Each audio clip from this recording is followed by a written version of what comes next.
Hi folks, in this video we will be talking about our Backstage integration and we'll be giving a small demo. So Backstage integration is meant to drive the development of internal development platforms. This is a trend that has been gaining a lot of steam, and by 2026 Gartner expects 75% of organizations to have some form of self-service. The idea with the Backstage integration in Rafay is simple.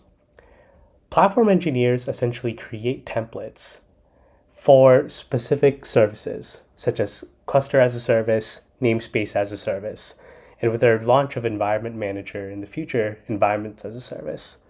The developers will then use those templates to create their specific type of environment specified for pushing and deploying workloads to these specific Kubernetes-based environments.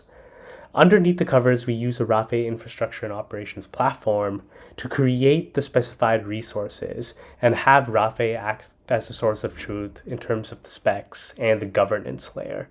For example, how does a cluster get deployed? Which templates is it using? Which blueprints is it using, etc.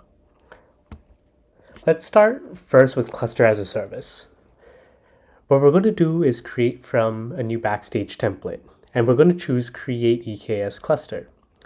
We'll provide the name, for example, Test Backstage Cluster 101, and the description. And then we're going to click Next. Here we can also write back the cluster creation component in Backstage to GitHub, basically the spec. Notice now that we'll start seeing the creation of the EKS cluster in Backstage. And next we get to a cluster entity card, and we'll notice that the status says not ready, and some details such as the blueprint version and the location. This cluster is actually being picked up in Rafay, as we see here. And we'll notice that the cluster creation process is being started up in the Rafay controller.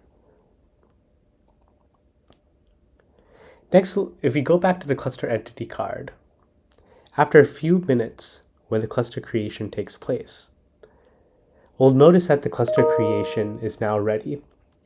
We see certain resources such as namespaces and pods that are automatically already running on the cluster.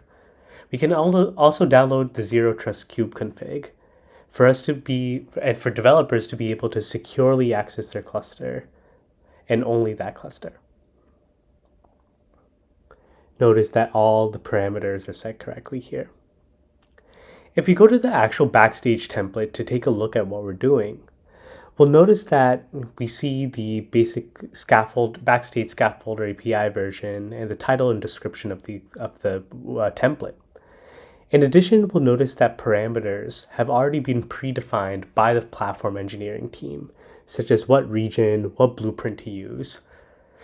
Also here, cluster templates can be used in Rafay to specify a set of parameters that then the cluster can be deployed from.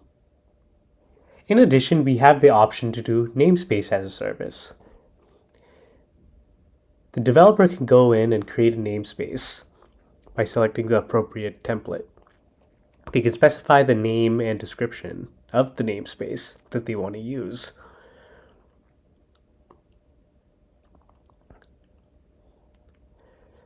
And specify which cluster they want the namespace, of course, to be deployed to. Optionally, cluster labels can be used if potentially you wanted to deploy to a certain set of clusters. Here, of course, you have the option, again, to write back the spec to GitHub.